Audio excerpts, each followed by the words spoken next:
So, hello everyone. It is nice to see you in our webinar. Just a short history introduction that each year the Young Academy of Europe has the webinar series. And this year's webinars are dedicated on the mental health. Today we will have the fourth webinar in which we will bring together a panel of three members of Young Academy of Europe who will discuss the role of a mentorship, both as mentor and mentee, as an important mechanism for traversing the challenges of academic life.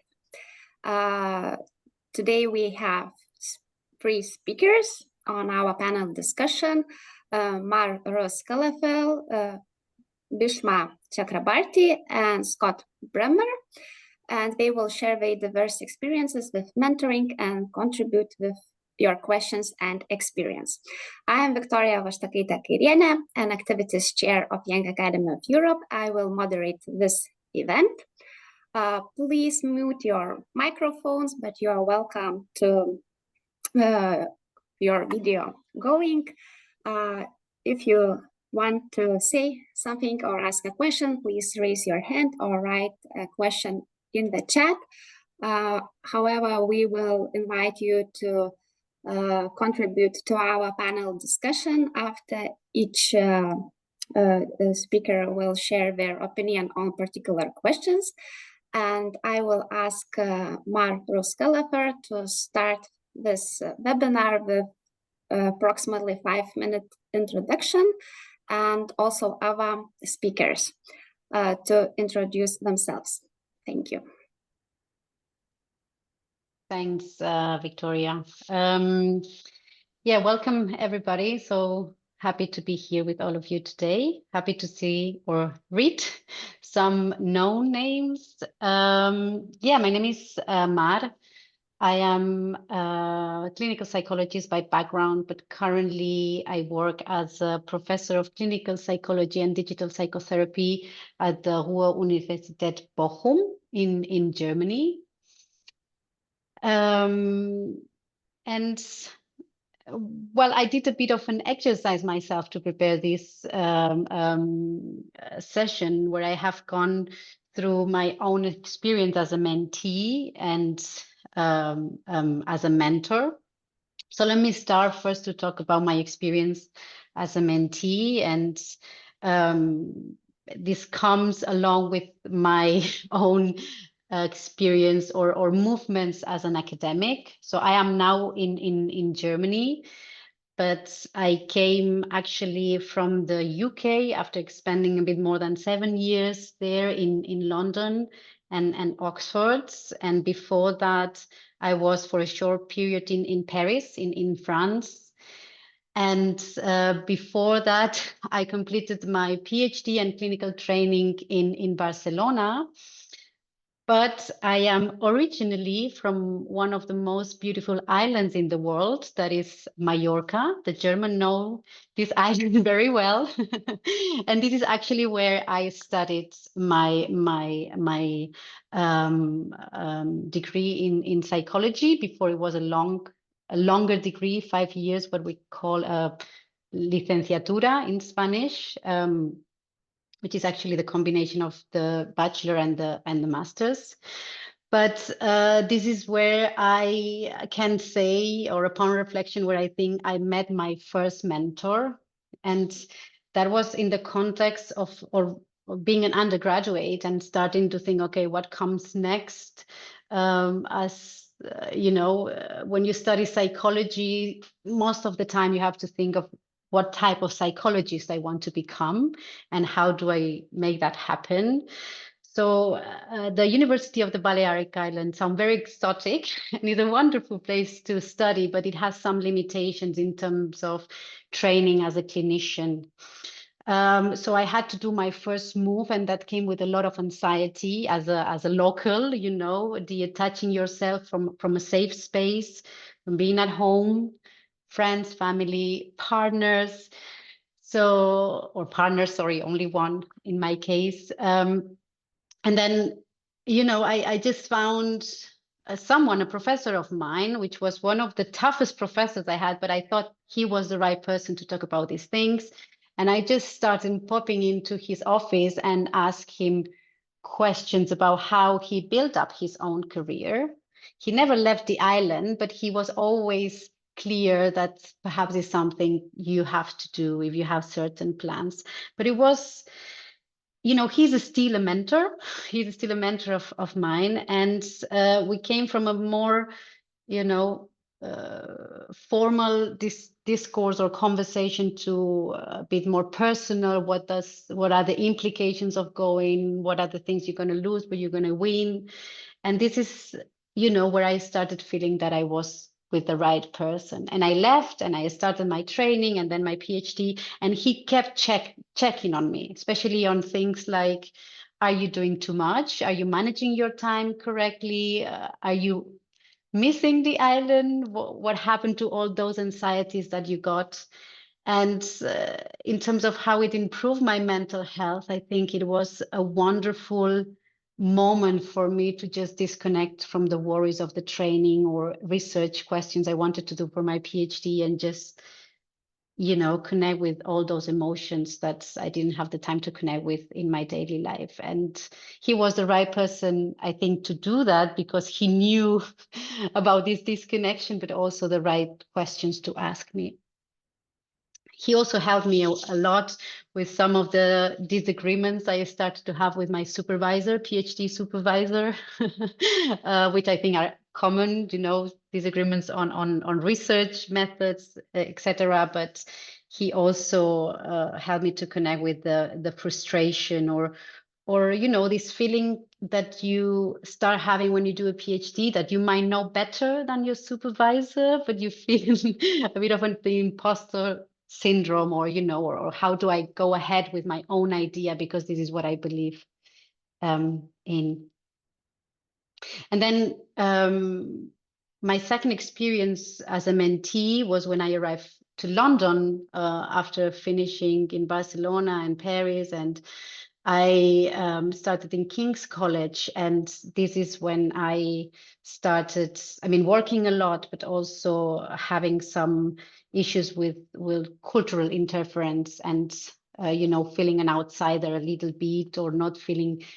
London is a very international place, and King's College has a lot of international researchers, but you still can feel very alone in such a big city, and is all the time speaking another language and accommodating to another way to work. But also I was already an older person, an older woman, and other questions about family or, establishing myself as an adult came in or started to come into my brain and thoughts. And I was so lucky to find a woman professor that helped me a lot. And I just did the same. I started popping into her office, and we ended up working together as well. But this is how we started talking to each other. And just again, from a formal conversation about work, we ended up talking about my feelings, my thoughts, my uncertainties, my anxieties, and so on.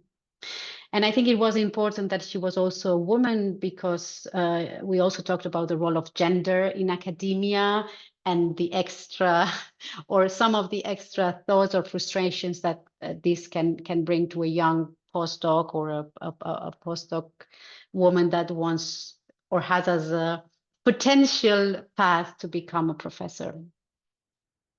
And I think my last experience is actually building up right now with a mentor here in Germany. He's still a bit more senior than I am. He's also a professor. The age gap is a bit smaller, and I just had a session with him yesterday. But he's also someone that had some time away from the country. He's the German native speaker, but it's been in the Netherlands, in UK, and in the US. And, we talk about other topics because I'm in another stage of my career, in another age.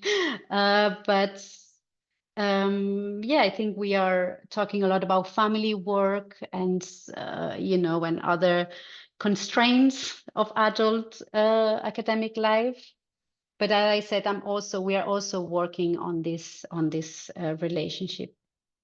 But in my experience, I consider I have now 3 mentors, but with all of them, what I would like to highlight is that they have offered always to me like a safe space to talk about, you know, very personal things, but a space where I can connect to feelings and thoughts and emotions. And I mean, this is also default as a psychologist, but they have offered just normalization and acceptance and no judgment, which I truly appreciate. But it is true that I see that there's been also a personal connection with my mentors. We have a good relationship as individuals, as one-to-one.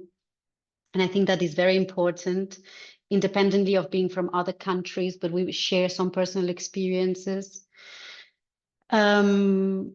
I felt that it was very important, this checking on me, and the 3 of them, well, one's more than others, but they still do it, and it comes also from them as mentors to ask me how I'm doing, and so on. It's not always me knocking the door.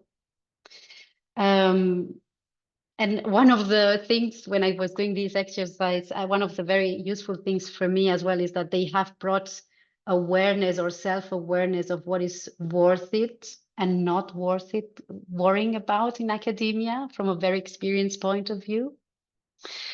And yeah, I think my experience as a mentor is a bit shorter. So I am also a mentor. I think I have 2 mentees. One is someone I met in the UK, and she actually did the same. She just started knocking on my door and asking me questions. And then we came very close when she became pregnant. I have a daughter, and then she's younger than me, but we really built up this mentor-mentee relationship when she became pregnant. And I tried to just do what the great mentors have done with me, with her. And I'm also a mentor because I'm part of a program here in Germany, a mentorship program from another university. And the experience is a bit different because they match me with mentees that have a similar research focus. So with this person, I started just last year, and I think I'm trying to bring in more to the personal safe space to talk about things, but it's going slower, but maybe because of the constraint of being a mentorship program.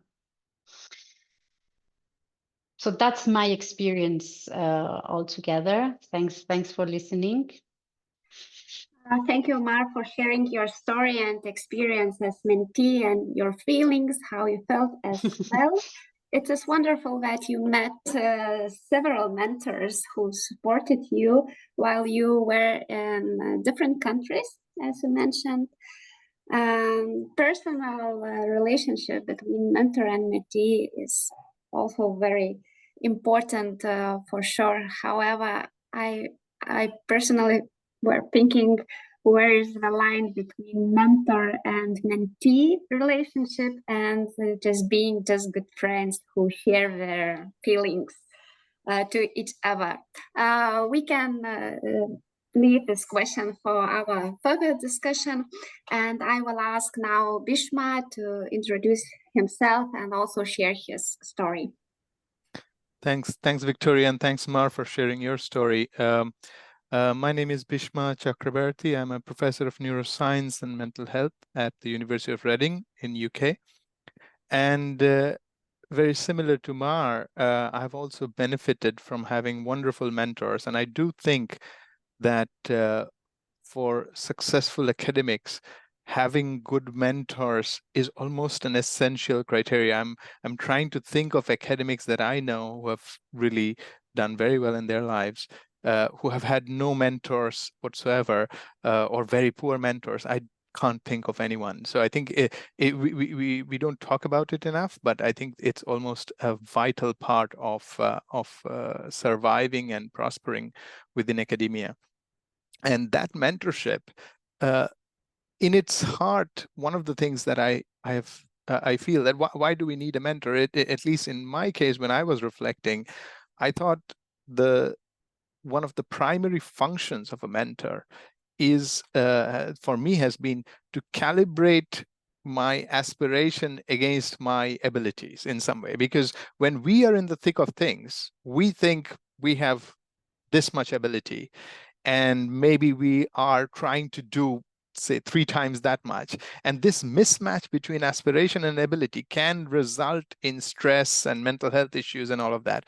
And it can happen the other way around. Maybe we think we have this much ability, but our aspiration is really tiny compared to the ability. So we are actually underutilizing ourselves. So at that point, we need the mentor. Mentor's job is kind of to provide that perspective from outside ourselves and from their position of experience to really calibrate those two things. Because once those two things are matched in some way, then the chances of either kind of frustration due to underuse of abilities or burnout due to overstretching yourself, both of those things can be avoided. So it's the middle path that the mentor helps you keep to. And it's important that the mentor is never really is not really looking over your shoulder all the time, or kind of doing micromanagement of your day-to-day things. It is that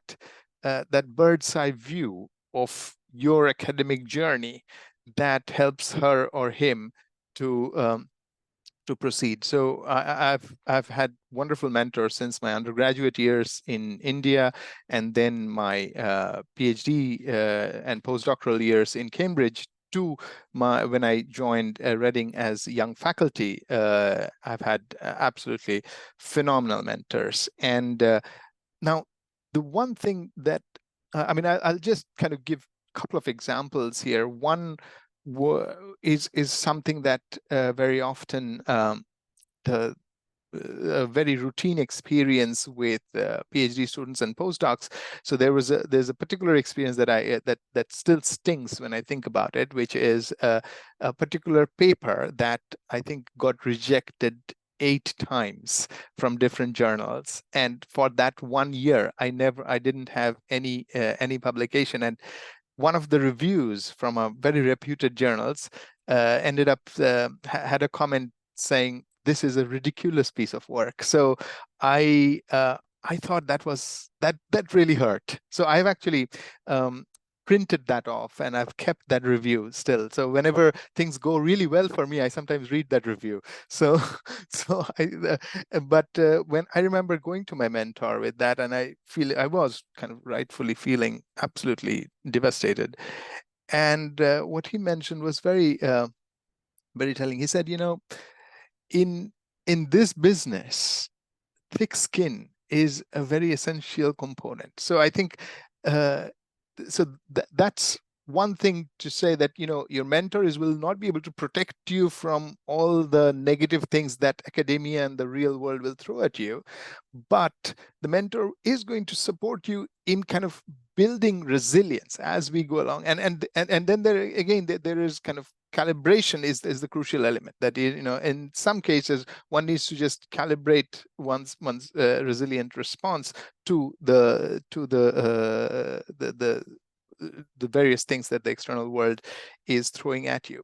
So that's one experience that stuck with me. And then the other one that I particularly benefited from, and I'm concentrating more on the experiences that have links to mental health rather than mentoring experiences that have led to, say, my building a research group or writing a grant and things like that. Those are also very important, of course.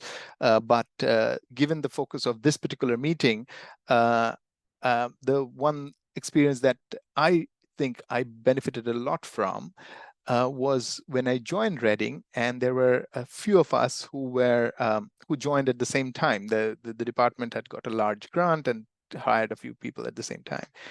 And all of us were young faculty in the same corridor, and we formed kind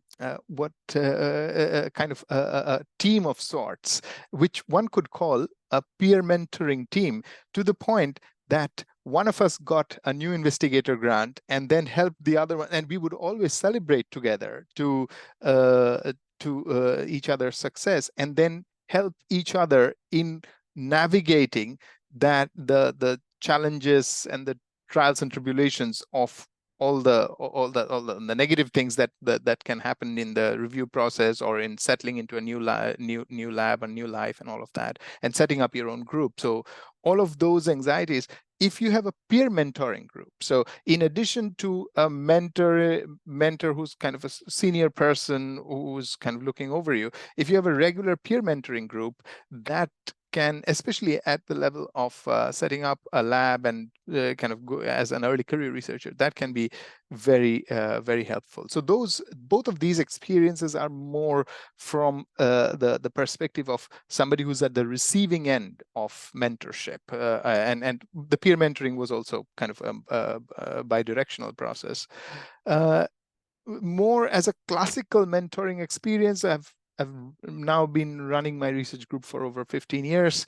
And of course, there have been multiple episodes where I've had researchers from either my group or from other groups reaching out to me, and mentorship relationships, kind of really building from that. And one of the elements, in addition to this calibration of aspiration and ability, that I try to keep in mind, and that I've seen really help others, is something that the job of the mentor, especially in cases of mental health issues, is really to establish faith in that person. So that because often in many of these cases that I've had experience with, the person might have lost faith in their own ability to work. So renewing that faith is a very key element of the mentor's responsibility.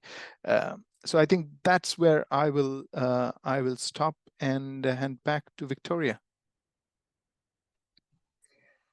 Thank you, Bhisma.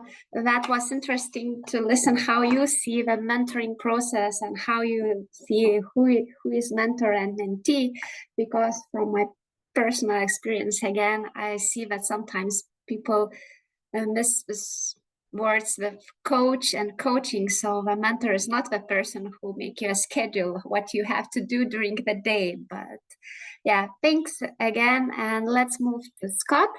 Scott is the main person of this webinar series who organized all the webinars. So thanks to him, and we are very glad that he will be today a speaker and share his story as well. Thanks very much, Viktorija. Well, it's a team effort, and I think since we've had these focuses the last 2 or 3 years at the Young Academy, it's had a good reception. I think we've enjoyed doing that, having a focused theme for webinars. But anyway, to this webinar, I guess my name is Scott Bremer. I'm on the board of the Young Academy, and I've lived in Europe now for more than 15 years, but I'm originally from New Zealand. My work is loosely in things like environmental governance, and actually my first career was as a town planner in New Zealand. And so I worked for a few years before coming back to research. And so so it was quite a shock for me, I think, when I first started into research. And I still remember one of my supervisors, and they were quite well-known people, but therefore had not much time for me, if you like. So I echoed some of your experiences, I guess, as well, Mar. But and I remember one of the first things they said to me is, your job now is to find out who are your friends and who are your enemies. And I remember thinking, I'm doing science. Well, what possible enemies could I have? Which was, of course, ridiculous, because you have these kind of strong tensions between fields, right? And I work mainly in a qualitative social science capacity, doing interpretive work, and then you have people doing large statistics on huge data sets. And so we really approach different questions in different ways, and even though we're both doing similar types of research. So that was quite a shock for me.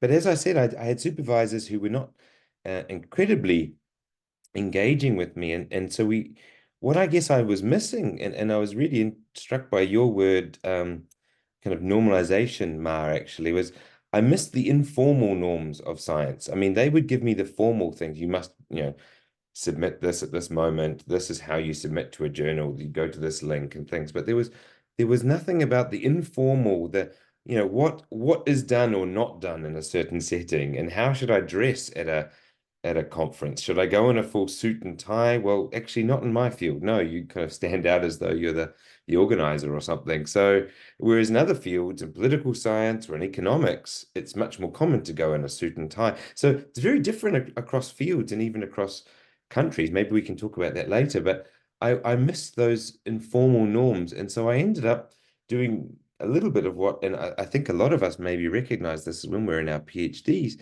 this kind of peer-to-peer that you were talking about, Bhishma. So then I was lucky to share a room with 3 other PhDs, and I count that as lucky, because I felt like we could work for a while and then swivel around in our chairs and go, oh, I mean, what? And then kind of grumble to each other and then hear different, oh, what's an impact factor actually? And what is an H index? And is this something that I should look at? And oh, it's not really that important. Oh, it is. And kind of some of these things, no one had informed me of these things, right? These are, because this is something you have to pick up somehow. So I think this was really important. And it also helped, I guess, so I'm thinking right back then, it helped combat this kind of combative culture, because as you were saying also, Bhishma, where you shared a hallway with a bunch of colleagues, I feel like in academia now, very often we fall into this combative culture or trying to kind of keep your powder dry in this English sense of, you've got some great results, don't share them because you should hurry up and publish those before you share them in case someone steals your idea. Whereas as PhDs, we're all sharing our ideas and kind of, this was what science, in my opinion at least, was always about, this kind of community where we share each other's ideas and we go forward together. I mean, maybe that's a little bit naive because in the qualitative social sciences, there's no prizes for first. Actually, it's the best article is the best one that's best written, and that might come out 2 or 3 years after the first one, but it's most cited because it does the most kind of cogent or most... the best job of explaining a phenomena. So it's particular to fields again. But then I guess fast forwarding to the last 3 or 4 years, I haven't found myself in formal mentorship programs. I was struck also by that, what you were saying, Mar, this difference between the formalness and the informalness, that you've been part of quite formal mentoring programs, but most of the programs that have worked quite well for you were just knocking on the door of someone. But I took a course called the Transformative Leadership for Sustainability. And the reason I took that, it's run by a couple of scholars who are really kind of significant in my field in climate adaptation and geography and in Norway. So Karen O'Brien and Linda Signa sitting in Oslo. I'm sitting in Bergen today. And they paired up with someone who I think she's now retired from the UN, but she was in the leadership program for the UN. And so it's a program on leadership in all sorts of different organizational settings, but actually quite significantly focused on research, but how we can make research transformative in society, how we can make a change in society with our research. So they had kind of 2 large blocks, 1 week each, 2 times 1 week. But one thing that I thought worked, and there were all these tools they equipped us with, and that was fantastic. Of course, some of the tools were better than others, but probably what worked best for me is what they did was they paired us up with 2 other people in triads, so groups of 3 people. And they gave us a bit of a scripted, we had to meet weekly, and they gave us a bit of a scripted framework that would kind of structure somehow our talks. But otherwise, we were quite free. And at least one of those people, that one of them I lost contact with, but one of those people in the trade, so one other woman, I've maintained at least monthly contact with. And that's been really helpful to kind of draw inspiration and relate to each other and kind of share our experiences, I guess, as we're doing today. And I think one thing that was quite quickly apparent was, again, I guess, echoing what Mar was saying, was that it was quite difficult when even talking about the professional to separate the personal, because it's so, sometimes I feel uncomfortable about that, actually. I would sometimes prefer to have personal and a professional, but they bleed so much into each other. And if you've got, for example, a young family at home and sleeplessness and things, that impacts on your work life. It has to, of course, and or changes in family situation or any of these kind of things. And I think even to my own research project over the last 5 years, there's been cancer diagnoses, divorces, marriages, new kids, and this is life. And it's kind of weird that when we design research projects, we almost don't factor that in. You can't actually, but you almost, I can imagine writing that into a proposal. So, you know, accounting for deaths in the family or new marriages or breakups, or, you know, it's insane that we don't do that in some ways. So a lot of our talks with this peer, this colleague of mine, it was precisely around that and kind of things we were uncertain of. You know, this was the last 5 years I've started guiding PhDs, and that's a new experience for me. And again, I had bad experiences, so it's not like I can draw on my experiences. So I have to kind of invent my own approaches and talk to colleagues, and so that's been. And then I guess one other example I have just now it has been in the same vein with another colleague in town who's been also running her kind of ERC starting grant team in a similar field, and also based here in Bergen.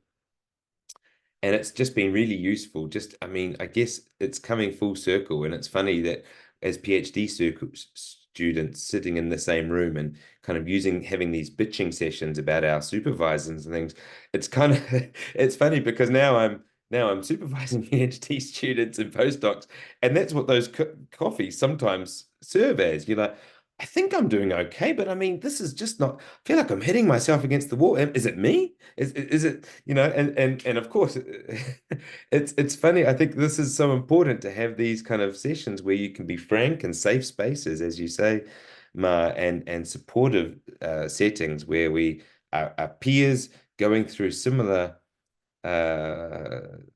circumstances, whether as PhDs or as people as kind of early mid-career researchers, and trying to get the best out of our team, and sometimes feeling frustrated at things, and often it's us. It's not always us though. Yeah, so I think those have been my experiences.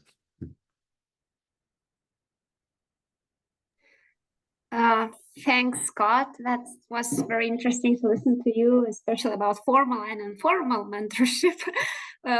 Sometimes, you know, you are a mentor for someone, but you don't know that.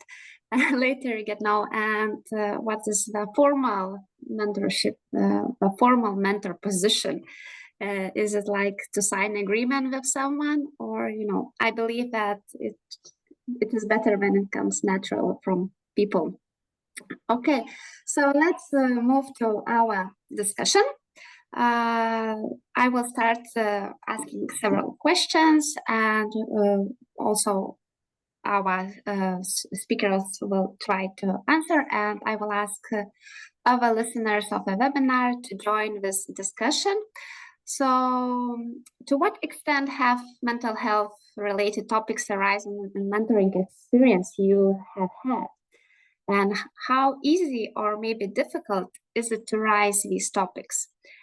Is there a tendency to separate private life from the professional life? Mar, may you start?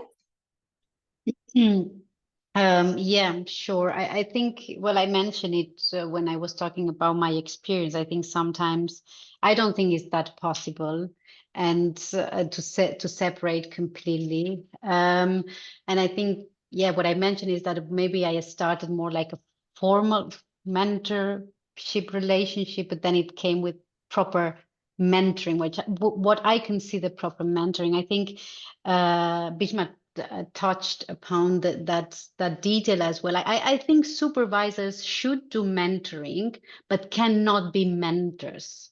So I try to bring some mentorship to the supervision I do with the PhDs or people I supervise, but I can't be their mentors. I can talk about their future, but I think they won't feel as comfortable as I felt, for example, with my mentors, to talk about some of my personal struggles.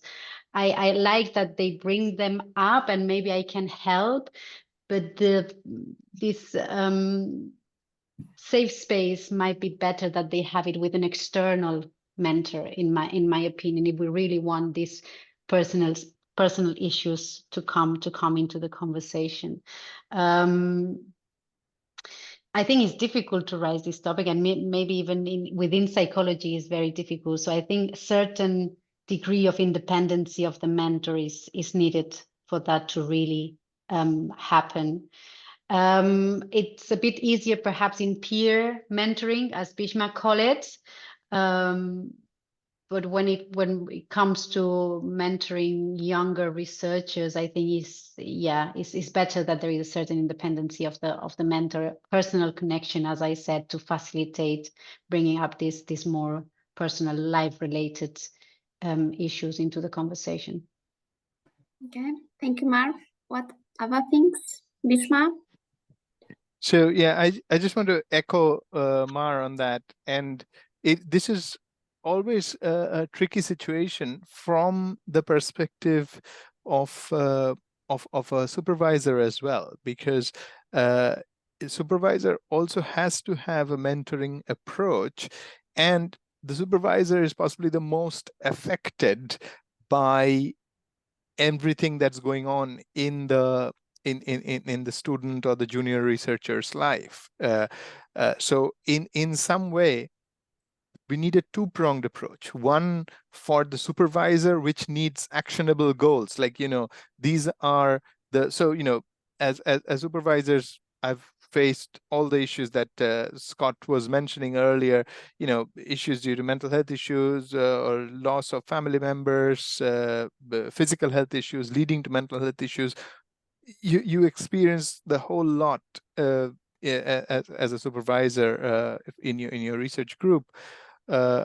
And so the responsibility for actionable support really lies with the supervisor in his or her capacity.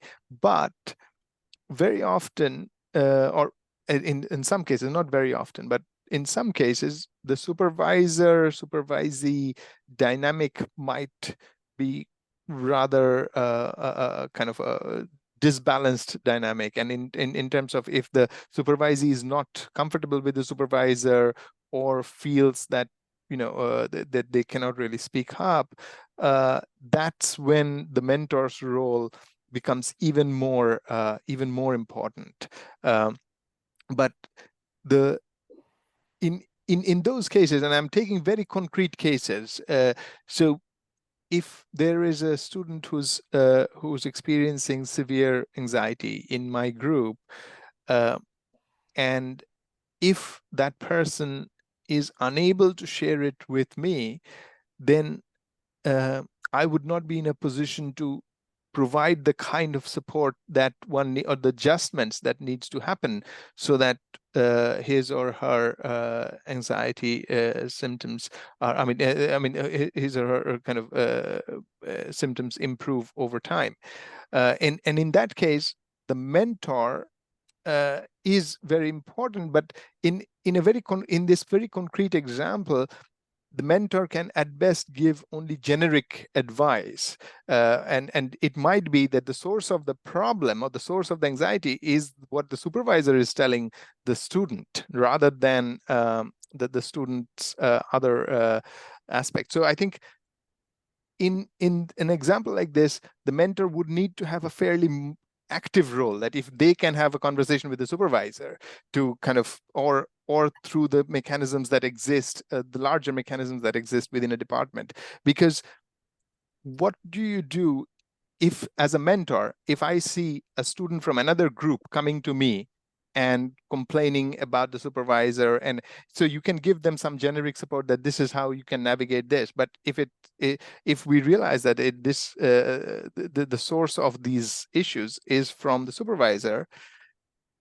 it's a very delicate territory that you can't really go up to your colleague and say, well, you need to take care of your students better, or this is how you can do, this is possibly an area of miscommunication or something like that. So I think this is what I'm really trying to say is that there should be mentoring training given to supervisors as well. So the supervisors almost have to have their foot on two boats, one as a mentor and one as a supervisor. And only if both of these things are not working, then we need to rely strongly on an external mentor. If things are working and if it's all aspirational and talking about medium-term career goals, for that kind of a mentor who's external is very well placed. But if you're experiencing a mental health problem right now and you cannot function, then I think you need to have a supervisor mentor or a mentor who's prepared to take a very active role. That's really interesting, Vishnu. I hadn't thought about that. Often I think of the mentor as a kind of the mentor-mentee kind of as a discrete relationship, but actually seeing them as part of a larger academic ecosystem where there's a supervisor, maybe a head of department and things like this, because of course conflicts emerge. And so maybe, yeah, why not having the mentor as a kind of a safe third person who can, I mean, often in other settings outside of the work setting, if you're going to a meeting, you're entitled to take a support person with you, right? So maybe as a mentor could also act in that way, and especially if they're a member of the academic unit, then the supervisor may kind of they also have a relationship to the supervisor, perhaps. Yeah, the idea that the supervisors may do mentoring, but it is better not to be them for mentors. I think that's true, because usually the supervisor is the person we are afraid of. And we can find a lot of memes in social media about the relationships between students and supervisors. Maybe our webinar guests have what to add to our conversation. They want to share their opinions or comment. I should disclose there is one of my PhDs in the room. Might create a bit of conflict, but I think we've got a great relationship. So don't feel threatened, Grace. Okay, I will not push someone to tell something. You're welcome all the time to write your ideas in the chat. I still missed some about private life from professional life. How you see it? Because from my personal experience, my partner is a PhD student, and we cannot separate our professional life from personal life because he is working in the same faculty as I do. So, is it very difficult for you? Just to be. Maybe if I could just say, I found it impossible to separate them, and I think it's so I think it is part of any kind of work mentoring has to include to some extent the personal. But that much said, I think going back to the earlier part of that question, I think mental health is a difficult thing to talk about, even with our friends or family, right? Maybe even especially with our friends and family, because they, we don't want to somehow change that relationship that we have with them by them thinking that you're anxious or something like this. I think, but I think at the same time, we've all have these shared experiences. And so I've often felt like I've tried to at least kind of make light of some of these things, not make light of them, but make them, again, to use this word, kind of normalize them, if you like, to kind of, so I talk about how during the end of my PhD, I had, for the only time in my life, I had panic attacks. I didn't have them before and I've never had them since, but I had full-on panic attacks when I couldn't write more than, I'm a qualitative social sciences, so I was writing a monograph. So, it's 100 pages and I was writing half a page a day, and that's not enough. And, and then I'd go into this panic attack and couldn't work anymore for the rest of the day. And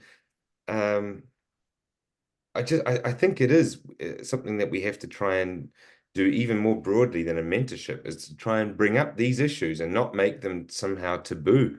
That it's quite normal for people to go into these very kind of panic-stricken states, or this feeling of imposter syndrome, or this feeling of, you know, when in the same month you have a paper rejected and 2 proposals as well, and you think, why am I in this sector? Why shouldn't I be?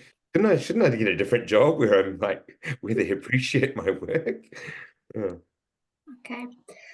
Let's move on to our discussion. And since you've mentioned that you are working in several different countries, traveling a lot, have you recognized any cultural differences between how groups of scientists address themselves to mental health topics between disciplines or countries or social groups?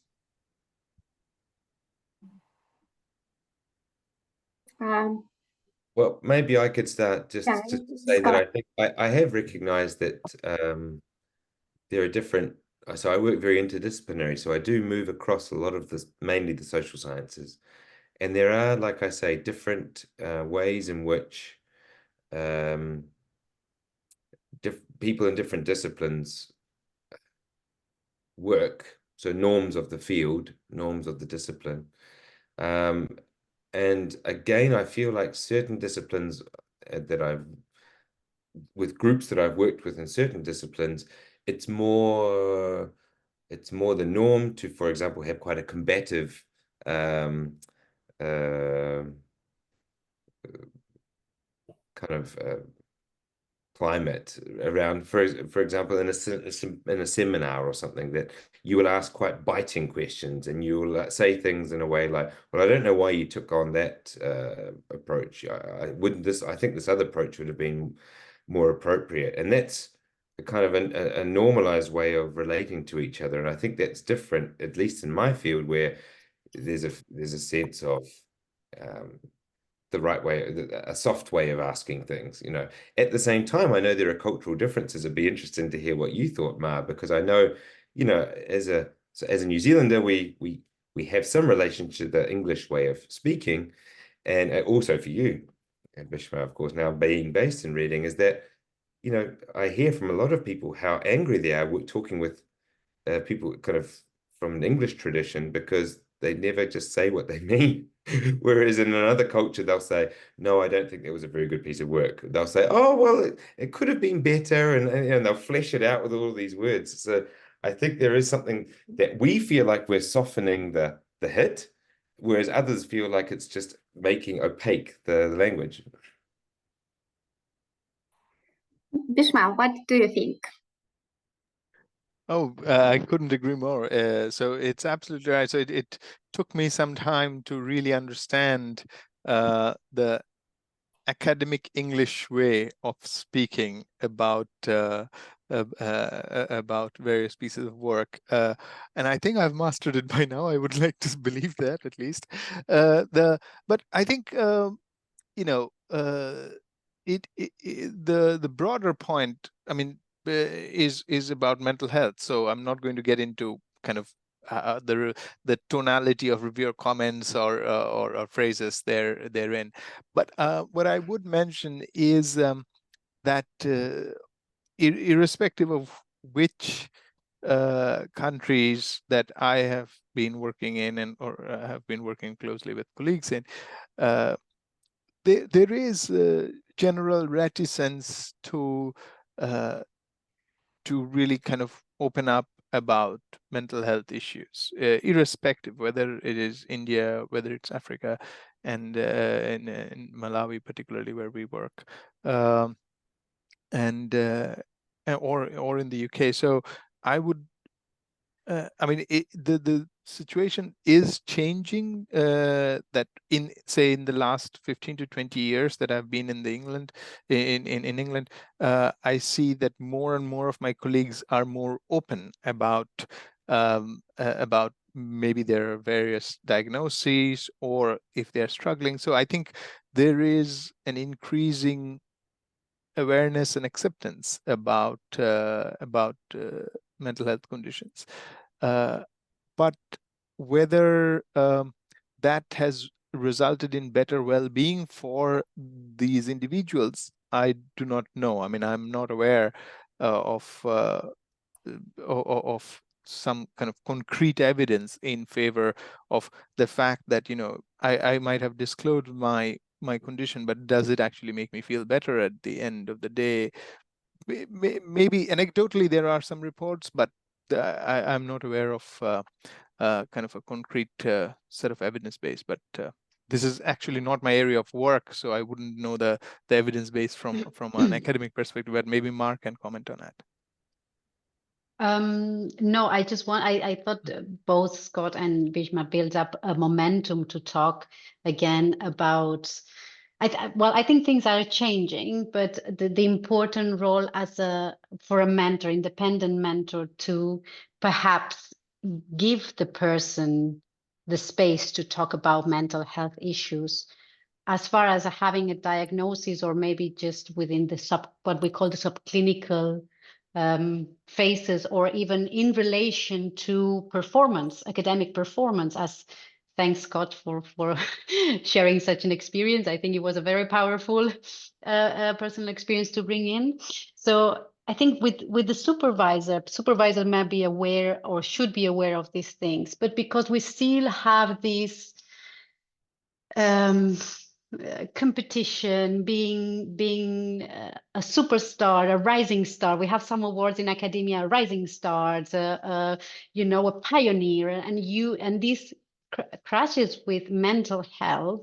If the person struggling is going to share that with a supervisor, perhaps is not the right space to do it, because this will influence maybe not only the relationship, but how he's seen as an academic. And I truly think this has to change, and I hope I'm doing things for that to change. But I think this is one of the key aspects of being a mentor, and, you know, offering this space for these things to start coming up more often in a safer space, in a space where there won't be judgment.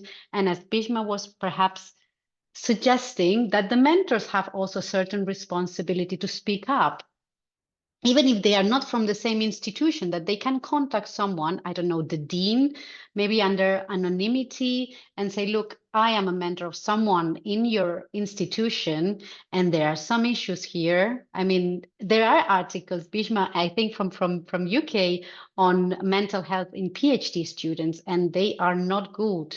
They are struggling a lot. So I think maybe it's about also improving, not only offering the space to the person, but improving how mentors communicate certain information to institutions, independent institutions, same group.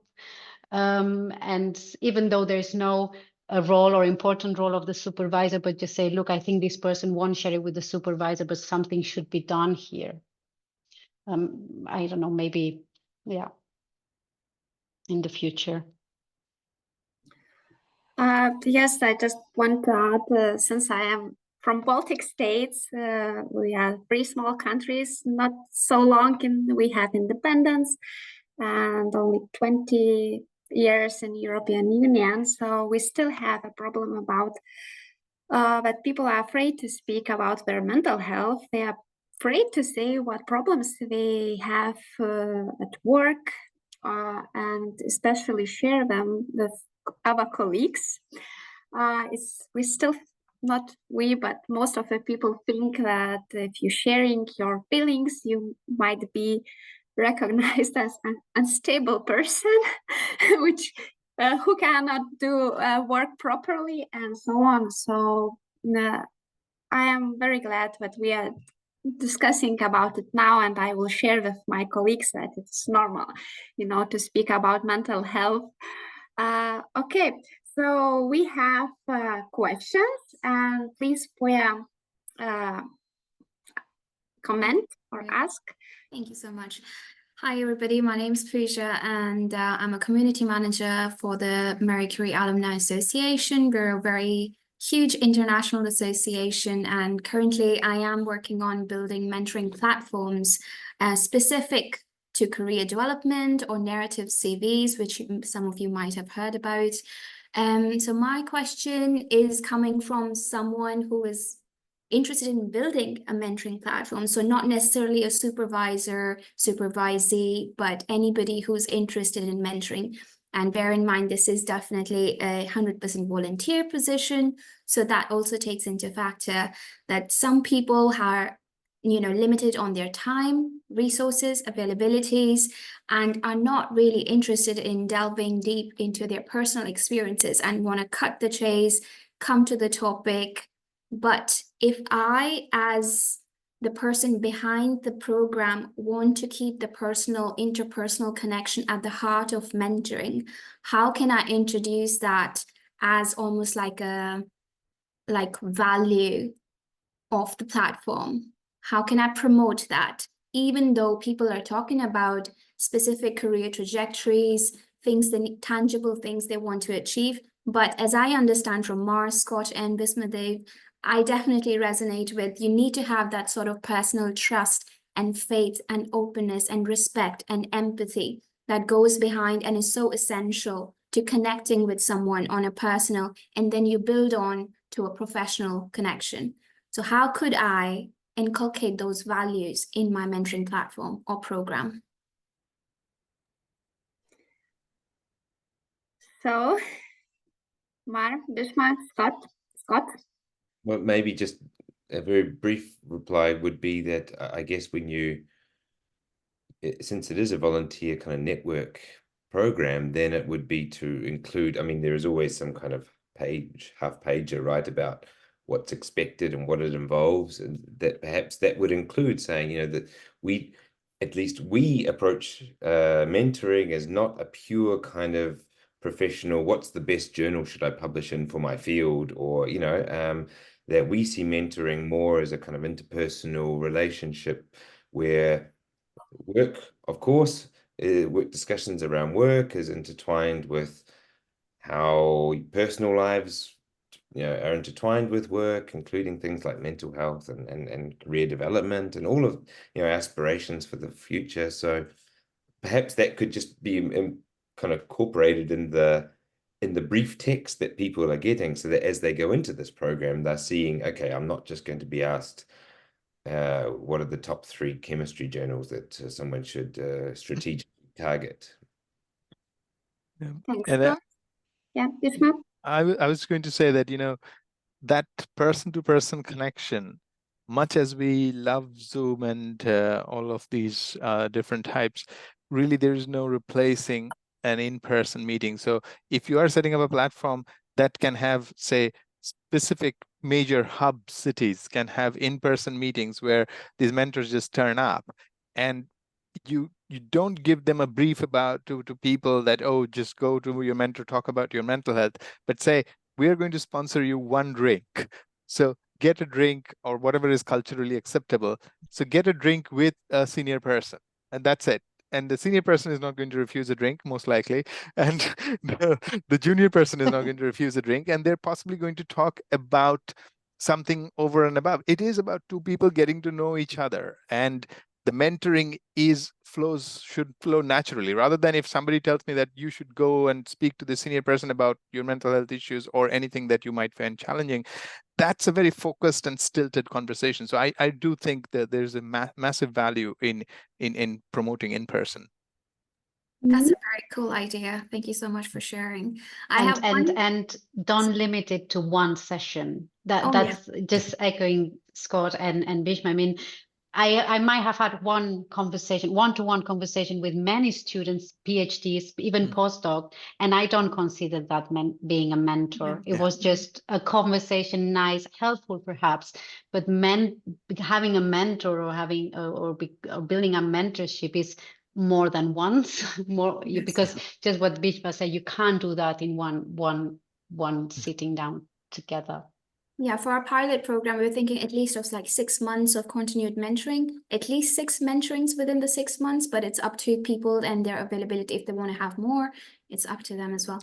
I mean, you could potentially have like a starting in person followed by online meetings. So that's kind of that way it gets the best of both worlds, and you don't need to kind of organize everything in person. In an ideal world, yes, but as I mentioned, we're a global association, so who connects with whom is really But this conversation has kind of given me an idea that when we make profiles of people, apart from having like research background and research interest, there could be a field about personal interests and personal values where people can already see what if we align on a personal, interpersonal level as well, which could be a good icebreaker in the sense too. Really cool. And just one tiny question. I know we're kind of over time. Is there a defining line between peer-to-peer support versus peer-to-peer mentoring?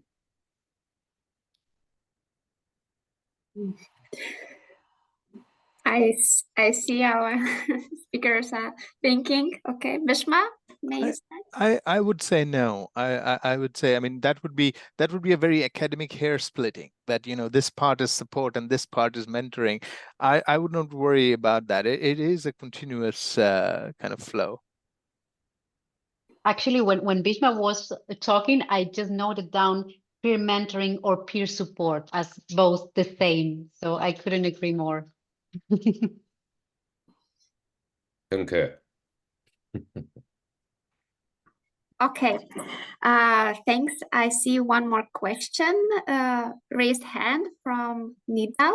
Sorry if I pronounce not correctly your name. Hi, yes, it is Nidal. Can you hear me? Yes, Okay. we can. Okay, I am leader of a mentoring program related to African Scientific Future Initiative. And we have an evaluation program after we launched one of the first batch of mentoring program.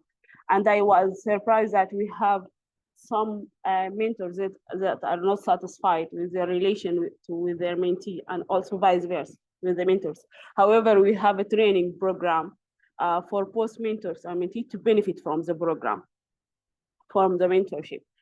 So is it a normal phenomena that we have some people that are not satisfied with the relationship? Whoever we show the criteria of being a good and benefit from this relation.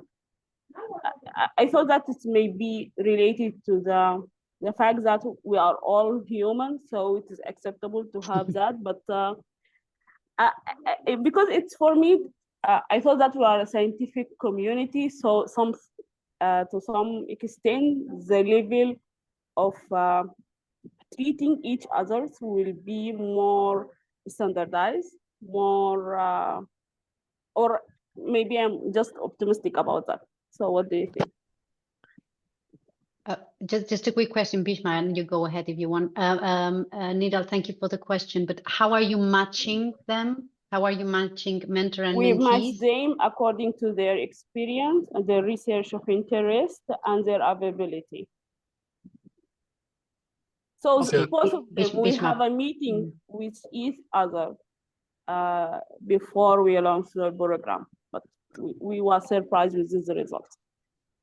So I think I was going to say what Mar has picked up on already. So it is, I've seen these mentoring programs sometimes not work well when the matching is top down, and which is based on kind of almost like CV matching. And I do not have any kind of magic bullet to say, well, use this parameter to match instead of the other one, and then the mentoring program will be fantastic. So which is why, I mean, I often prefer, so in our department here, we often we have this kind of mentoring program within and we often use a speed dating type approach. So we have got a bunch of people, and everyone talks to every other senior researcher, and senior researchers talk to a bunch of junior researchers, and you work out kind of the kind of initial impressions. Again, that's not a perfect arrangement either, but it's not a paper-based matching. So it's just another alternative if you want to try it out.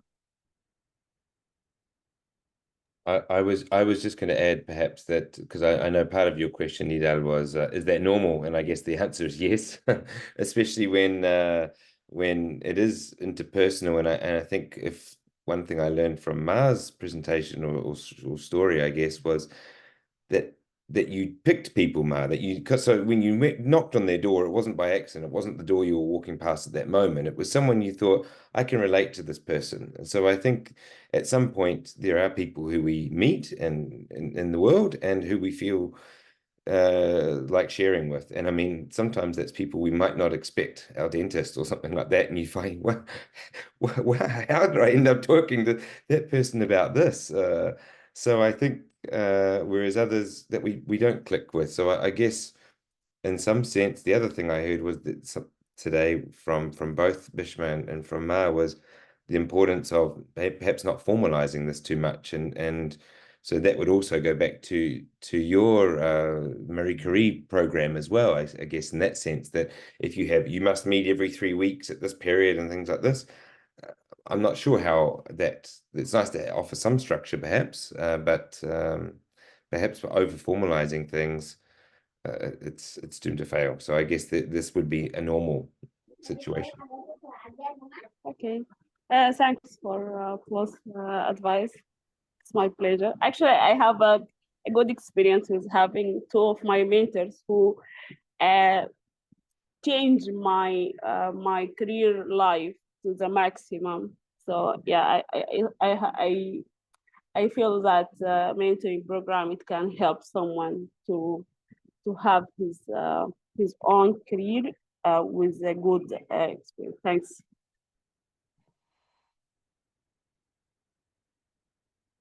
Okay, thank you. And our webinar is going to the end. Thank you for all the speakers. It was a pleasure to listen to you. Also, thank you for the questions and the nice discussion.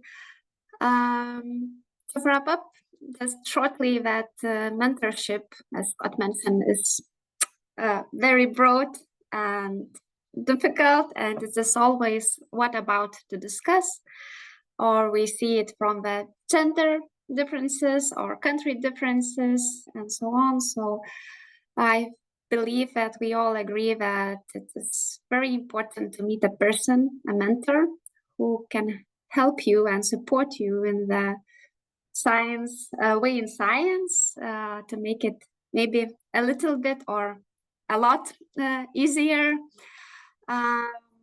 and probably all the relationship, it should be on the trust. But yeah, we see that sometimes it does not work well, but it's not the reason to stop and to say no mentors and so on. So it is, for everything is the right time.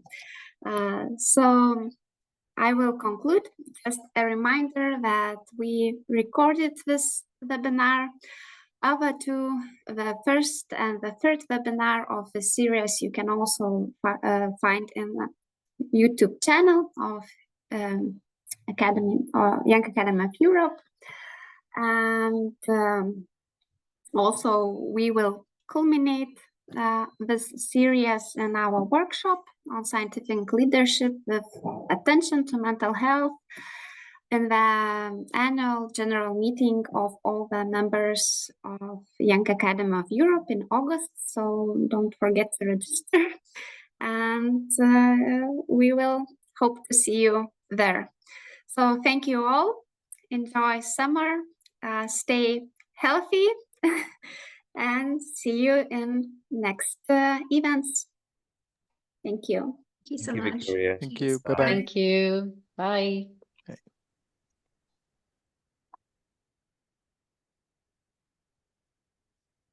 Thanks very much, Mar. That was really a nice conversation. Yeah, really the peak of the week for me. So thank you very much. Week hasn't been easy, so I truly had a nice time.